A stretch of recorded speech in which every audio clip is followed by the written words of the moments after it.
పదాలు తెలియని పెదవులకు అమృతవాక్యం అమ్మ. సంతానలేమి సమస్యతో బాధపడుతున్న ప్రతి స్త్రీమూర్తి బాధను మేము అర్థం చేసుకోగలం. ఫెటినైన్. నేను రాజశేఖర రెడ్డి గారి కుటుంబాన్ని వదిలిపెట్టను. నేను రాజశేఖర రెడ్డి గారి మనిషిని, రాజశేఖర రెడ్డి గారి భక్తుడిని, నేను రాజశేఖర రెడ్డి గారి అభిమానిని. నేను అంటే ఇప్పుడు మిమ్మల్ని భవిష్యత్తులో మంగళగిరి ప్రజలు ఎలా చూడబోతున్నారు? ఒక పార్టీ కార్యకర్తగా చూడబోతున్నారా, ఒక నాయకుడిగా? చూద్దామండి. ఎందుకంటే నేను ఇంకా ఏ పార్టీలో చేరలేదు అఫీషియల్గా. నేను చేరాలి అని అంటే షర్మిలమ్మ గారితో నా రాజకీయ భవిష్యత్తు ముడిపడి ఉంది. షర్మిలమ్మ గారు తీసుకునేటువంటి నిర్ణయానికి అనుగుణంగా నేను నిర్ణయాన్ని తీసుకుంటాను కాబట్టి ఆ రోజున ఆ పార్టీ తీసుకునే నిర్ణయాలకి అనుగుణంగా నేను పనిచేయాల్సి వస్తుంది. కాబట్టి ఖచ్చితంగా నేను ఆ రోజున ఏ నిర్ణయం తీసుకుంటానో ఆ నిర్ణయానికే పనిచేస్తాను. ఇద్దరు షర్మిలమ్మ గారు ఏ నిర్ణయం తీసుకుంటే ఆ నిర్ణయానికి అనుగుణంగా నేను పనిచేస్తానని చెప్పాను. చంద్రబాబు నాయుడు కేసు వేశారు కదా, కేసు పరిస్థితి కేసులు ఎప్పుడు ఉంటాయండి, 100% కొనసాగిస్తాను. నేను చెప్పాను కదండి, తప్పు ఎవరు చేసినా తప్పే. ఓటుకు నోటు కేసులో చంద్రబాబు నాయుడు గారు రేవంత్ రెడ్డి గారి ద్వారా 5 కోట్ల రూపాయలకు అవసరం లేనటువంటి ఎమ్మెల్సీ ఎన్నికల్లో డబ్బులు ఇచ్చి పంపిస్తూ 50 లక్షల రూపాయలు అడ్వాన్స్ ఇచ్చి అడ్డంగా ఆడియో వీడియో టేపుల్లో దొరికినటువంటి పరిస్థితి ఈ ప్రపంచం చూసిందండి. అది ఖచ్చితంగా న్యాయస్థానాల్లో ఉంది. నేను ఎక్కడున్నా కూడా నేను ఒకవేళ రాజకీయాల్లో రేపు లేకపోయినా కూడా ఆ కేసులు కొనసాగుతాయి. ఇన్నర్ రింగ్ రోడ్డు కేసులో కూడా ఇదే నియోజకవర్గంలో నేను ఎమ్మెల్యేగా ఉండగా చంద్రబాబు నాయుడు గారు తెలుగుదేశం పార్టీ అనేది ఆ రోజుల్లో ఆ ప్రభుత్వం తప్పులు చేసిందనేది నా అభియోగాలతోటి నేను గౌరవ న్యాయస్థానాలని నేను ఆశ్రయించాను. కాబట్టి ఆ కేసులకు సంబంధించి నేను ఎక్కడికి వెనక్కి పోను. ఆ కేసులు కంటిన్యూ అవుతాయి ఖచ్చితంగా. చంద్రబాబు గారు కాంగ్రెస్ లో కలిస్తే రేవంత్ రెడ్డి కాంగ్రెస్ లో ఉన్నాడు కాబట్టి రేపొద్దున 2 పార్టీ ఒకే పార్టీలో ఉంటారు కాబట్టి ఏదైనా అవకాశం అసలు ఉండనే ఉండదండి. నేను అది అందుకే అంది, ఓటుకు నోటు కేసులో రేవంత్ రెడ్డి గారు చంద్రబాబు నాయుడు గారు మనవాళ్ళు బ్రీఫ్డ్ మీ అనే వాయిస్ ఆయనదే అని చెప్పేసి నేను స్పష్టంగా FSL ల్యాబ్ ద్వారా నేను ఇచ్చినటువంటి సమర్పించినటువంటి పేపర్స్ ఉన్నాయి. కాబట్టి పైగా రేవంత్ రెడ్డి గారు ఆడియో వీడియోలో దొరికిపోయాడండి. ముఖ్యమంత్రి అయితే ఏమన్నా గొప్ప ఏంటంటే తప్పు చేసిన వాళ్ళు మహామహులే న్యాయస్థానం మెట్లెక్కి శిక్ష అనుభవించారు ప్రజాస్వామ్యంలో. దానికి ముఖ్యమంత్రి అనో ప్రధానమంత్రి అనో తేడా ఉండదు. తప్పు చేసిన వాడు తప్పే, ఆ శిక్ష అనుభవిస్తాడు. సార్, రేపు జగన్ ప్రభుత్వం కూడా చాలా తప్పులు చేసినాయని ఆరోపిస్తున్నాయి. వాటి మీద కూడా కేసులు వేసే అవకాశం ఉందా? ఆ రోజు చూస్తామండి పరిస్థితులు. ఎక్కడన్నా దొరికితే మాత్రం అదే అంటుంది, ఎవరైనా తప్పే. నేను చేసిన ఇది ఎక్కడైనా తప్పు ఉంటే తీయండి, ఇదిగో నేను తప్పు చేశానని నిరూపించండి. నేను దానికి బద్దుండై ఉంటాను. మీరు చేసిన తప్పే, నేను చేసిన తప్పే, ఎవరు చేసిన తప్పేనండి. ఎందుకు అనుకుంటున్నారు ప్రజలు? ప్రజాప్రతినిధుల్ని మమ్మల్ని పరిపాలించండి, చట్టబద్ధంగా చేయండి అని చెప్పేసి పరిపాలన చేయమన్నప్పుడు ఈ దోపిడీలు ఏందండి ఎందుకు వస్తాయి? అలా చేస్తే అందుకే కదా, అలా చేయకూడదని వాటిని కట్టడి చేయడానికే కదా న్యాయస్థానాలు చట్టాలు ఉన్నాయి. సార్, మంగళగిరిలో మీరు ఎమ్మెల్యేగా ఉన్నప్పుడు కొన్ని పనులు చేశారు, కోనేరు లాంటివి కావచ్చు, చేనేతలు, అవి నత్తనాటకం నడుస్తున్నాయని చెప్పేసి ఒక వాటిని అందరూ స్వాగతిస్తారు. మరి మీరు పక్కకి వెళ్ళిపోయారు, ఏంటి వాటి పరిస్థితి? నేను పక్కకి వెళ్ళిపోయినా కూడా నేను ఆ అధికారులను కోరుకుంటానండి వాటిని కంటిన్యూ చేయమని. నాకు తెలిసి చేనేత బజార్ అయిపోయింది, త్వరలోనే దాన్ని ఓపెనింగ్ చేసుకుంటారు. నేను కమిషనర్ గారిని వ్యక్తిగతంగా కలుస్తాను. కోనేరు కూడా మీరు అంటే కోనేరు వాస్తవంగా ఏమైందనేది మీరు చూశారండి. ఒక కమిటీకి ఎండోమెంట్ అధికారులు దాన్ని రిఫర్ చేయటం వల్ల ఆ కమిటీ 2-3 నెలలు టైం తీసుకుంది. ఎక్కడైతే పిడుగుపడి అది దెబ్బతిందో అక్కడ మళ్ళీ తిరిగి మెట్లు నిర్మించాలి అంటే ఎలా ఆ మెట్ల నిర్మాణం కొనసాగించాలనేది ఒక రిపోర్ట్ రావడానికి 2-3 నెలలు టైం పట్టింది. ఆ రిపోర్ట్కి అనుగుణంగా పనిచేయడానికి కాంట్రాక్టర్ దొరకడానికే మాకు 5-6 నెలలు పట్టింది ఆ రోజుల్లో. ఇవాళ ఆ కాంట్రాక్టర్ పని కూడా చివరికి నాకు నిన్న కూడా నేను మాట్లాడుకుంటానే ఉన్నాను వాళ్ళతోటి ఎంతవరకు వచ్చిందని. లాస్ట్కి వచ్చేసరికి ఇంకో 3-4 హోల్స్ వేయాలని చెప్పేసి అంటా ఉన్నారు. అది అయితే వెంటనే ఆ మెట్ల నిర్మాణం కూడా కొనసాగుద్ది. ఇవన్నీ కూడా ఈ పనులు బిగినైనటువంటి పనులన్నీ ఇవన్నీ కూడా ఖచ్చితంగా ఎవరైనా కొనసాగిస్తారని చెప్పి నేను భావిస్తాను.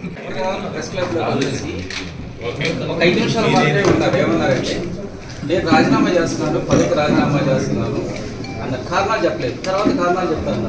అంటే బలమైన కారణాలు ఏంటి? మీరు ఎంతకాలం తర్వాత మళ్ళీ మీ పార్టీ కార్యాలయం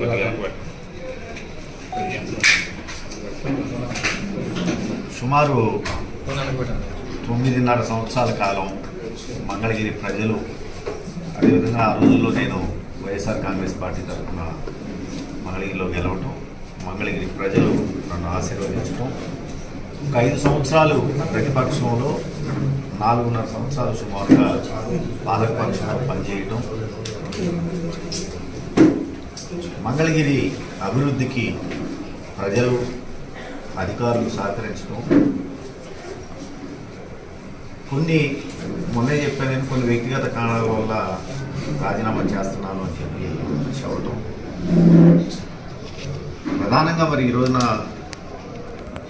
చెప్పడం ఏంటంటే కారణాలు అనేవి ముఖ్యమంత్రి జగన్మోహన్ రెడ్డి గారు మంగళగిరి అభివృద్ధి కోసం నేను 1200 కోట్ల రూపాయలు కేటాయిస్తున్నానని చెప్పటం,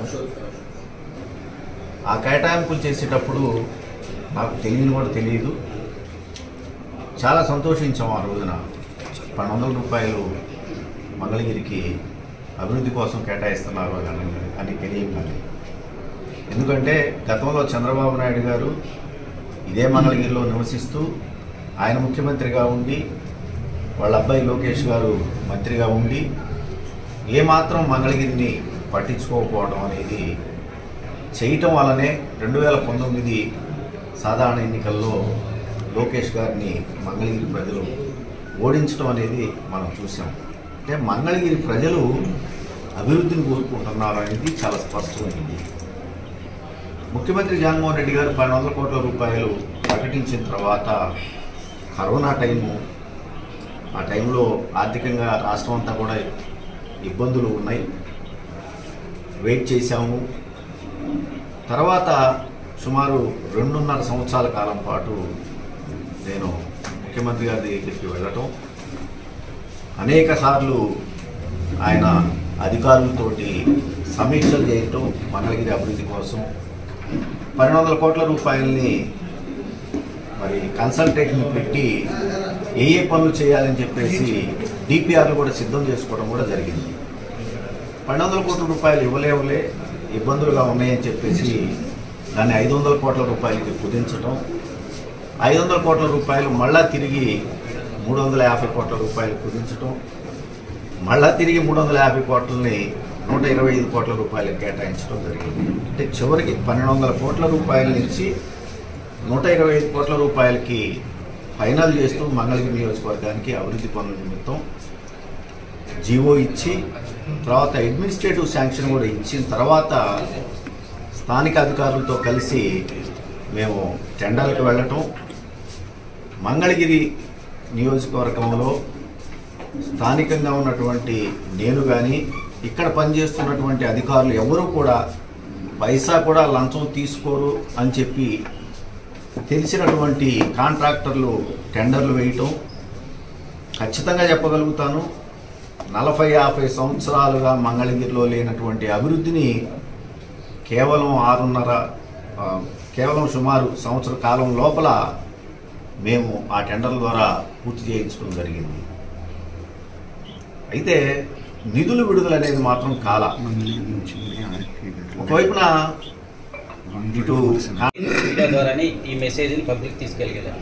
ఒకవేళ మీరు అన్నట్టు అది కనుక ల్యాబ్స్ సెటరైట్ చేసుకున్నట్టయితే మీరు పునరాలోచన చేసుకునే అవకాశాలు ఉన్నాయి. నేను అసలుకి వెళ్ళనండి, నేను ఇక తిరిగి వెనక్కి వెళ్ళే ప్రశ్నే లేదు.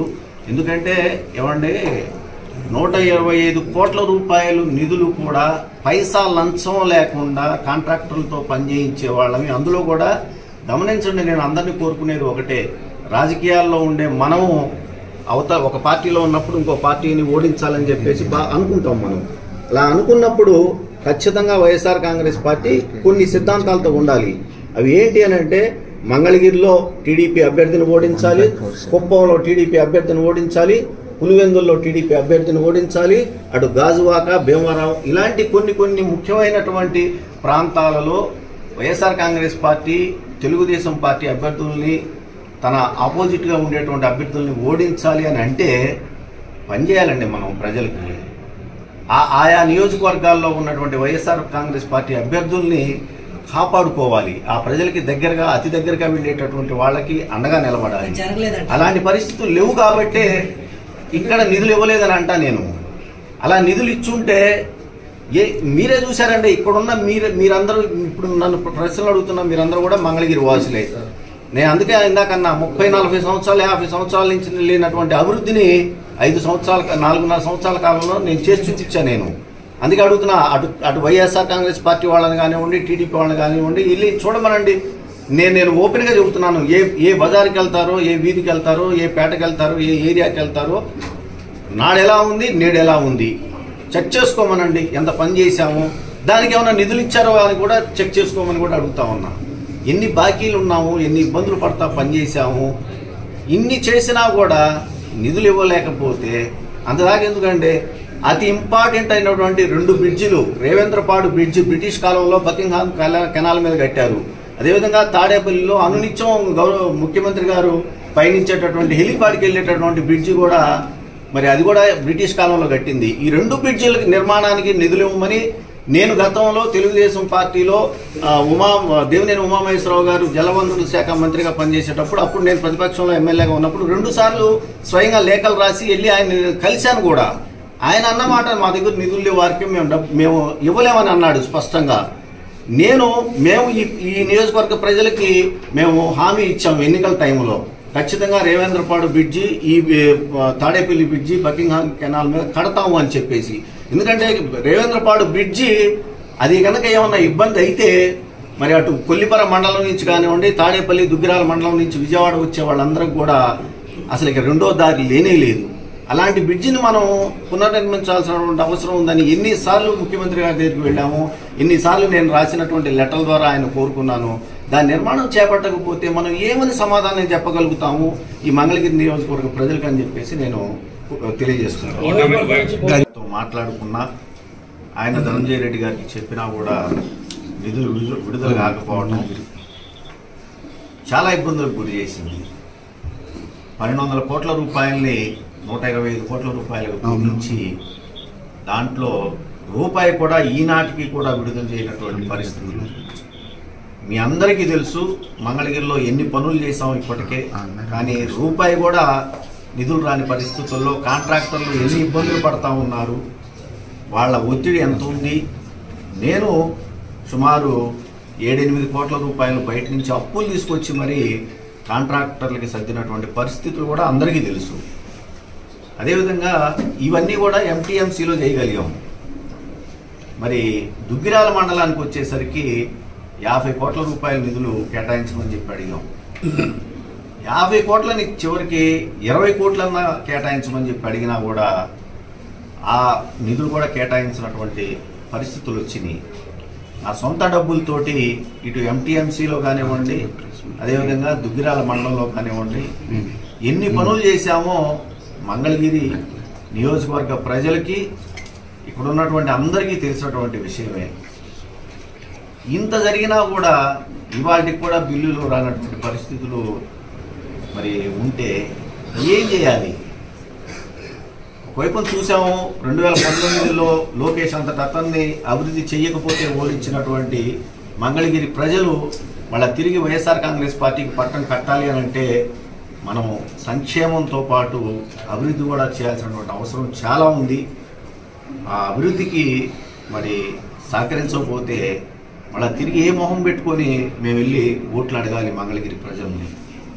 చాలా బాధపడ్డాము, చాలా ఇబ్బందులు పడ్డాము. అందుకని నేను ఎవరిని నిందించాల్సినటువంటి అవసరం లేదు. ఇవాళ ఎవరి బాధలు వాళ్ళకున్నా, ఆర్థిక ఇబ్బందులు ఉన్నా కూడా వాళ్ళకి నాకు ధనంజయ రెడ్డి గారు చాలా సార్లు మెసేజ్లు పెట్టారు. అరికే కొంచెం ఫైనాన్షియల్గా ఇబ్బందులు ఉన్నాయి, ఆ ఇబ్బందులు తొలగిపోగానే మంగళగిరికి డబ్బులు ఇస్తామని అన్నారు. కానీ ఎలక్షన్స్ కూడా దగ్గరకు వచ్చిన టైంలో కూడా ఇవాళ మంగళగిరికి నిధులు రాకపోతే ఇంక ఏమని మేము పని చేయగలుగుతాము, ఏమని మళ్ళీ తిరిగి ప్రజల దగ్గరికి వెళ్ళగలుగుతాం అని చెప్పేసి అనిపించి బహుశా నేను రాజకీయాలకి సరిపోనేమో ఇవాళ రాజకీయాలకి. ఎందుకంటే సంక్షేమం, అభివృద్ధి రెండు కళ్ళు అని చెప్పుకునేటటువంటి ఏ ప్రభుత్వం అయినా కూడా సంక్షేమం అనే ఒక కంటిని వెలుగిచ్చి అభివృద్ధి అనే ఒక కంటికి వెలుగు లేకపోతే ఆ మనిషి పరిస్థితి ఎలా ఉంటుందో ఆ నియోజకవర్గ పరిస్థితి కూడా అలా ఉంటుంది అని చెప్పేసి భావించి ఆ రోజు నేను మంగళగిరి ప్రజల్ని మన్నించమని చెప్పి కోరుకుంటూ నేను రాజకీయం నుంచి ఆ రోజున మరి వైఎస్ఆర్ కాంగ్రెస్ పార్టీకి అదేవిధంగా నా శాసనసభ సభ్యత్వానికి కూడా నేను రాజీనామా చేయటం జరిగిందని చెప్పేసి ఈ సందర్భంగా తెలియజేసుకుంటాను. వాళ్ళ దీనికే వదిలేస్తామండి మేము. నేను ఎక్కడా కూడా నేను శాసనసభ సభ్యత్వానికి రాజీనామా చేసిన తర్వాత వాళ్ళు ఆమోదించకపోయినా కూడా నైతికంగా నేను నా విలువల్ని పాటిస్తూ, ఎందుకంటే స్పీకర్ గారి ఫార్మాట్లో ఇచ్చాను. నేను ఏ అధికారిక కార్యక్రమానికి కూడా నేను హాజరు కావటం లేదు. చివరికి నా గన్మెన్లు కానివ్వండి, నాకు ఇచ్చినటువంటి ఎస్కాట్ను కానివ్వండి, నేను ఎక్కడా కూడా వాడుకోవట్లేదు. అయినా కూడా మంగళగిరి ప్రజలకి నేను దూరంగా ఉండను. ఖచ్చితంగా నేను రాజకీయాల్లోనే ఉంటాను. రాబోయే రోజుల్లో ఏ పార్టీలో ఉండాలి, ఎలా నేను రాజకీయాలు చేసుకోవాలనేది ఇంకా కొద్ది టైము పట్టుద్దని అనుకుంటా ఉన్నా నేను. అయితే ఒక మాట అయితే నేను ఖచ్చితంగా చెప్పగలుగుతానండి, నేను రాజశేఖర రెడ్డి గారి మనిషిని.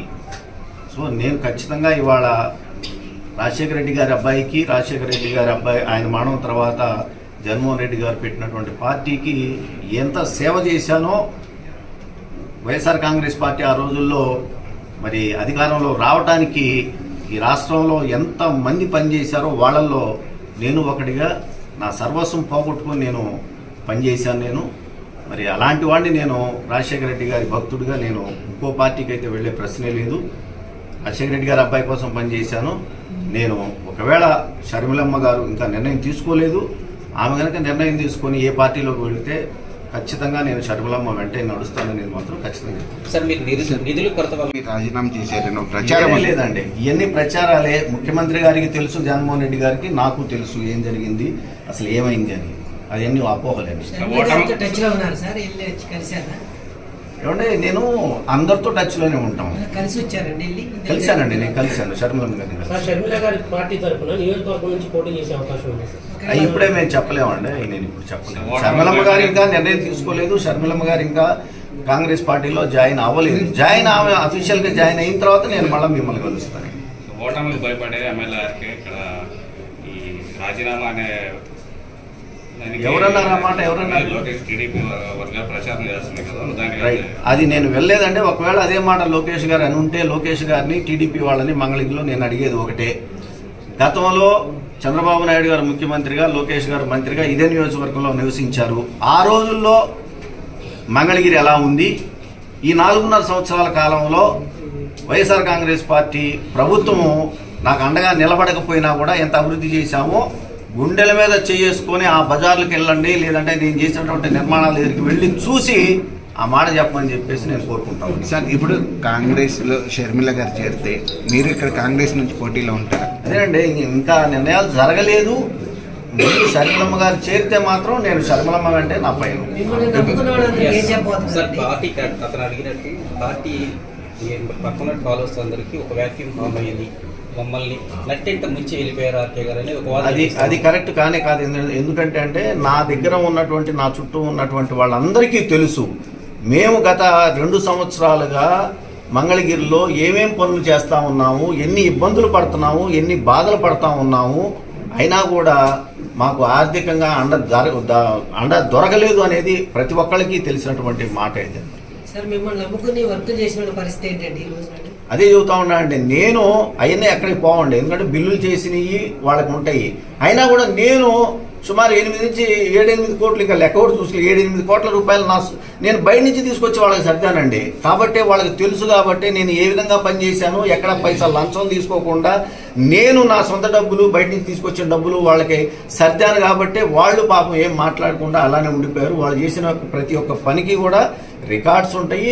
ఇవాళ కాకపోతే రేపైనా బిల్లులు వస్తాయి. లేదంటే కొంతమంది గతంలో పనిచేసుకొని బిల్లులు రాకపోతే గౌరవ న్యాయస్థానాలకు వెళ్లి న్యాయస్థానం తీర్పుల నుంచి బిల్లులు తెచ్చుకున్నటువంటి పరిస్థితులు కూడా ఉన్నాయని చెప్పేసి నేను తెలియజేస్తున్నాను. సార్, ఇప్పుడు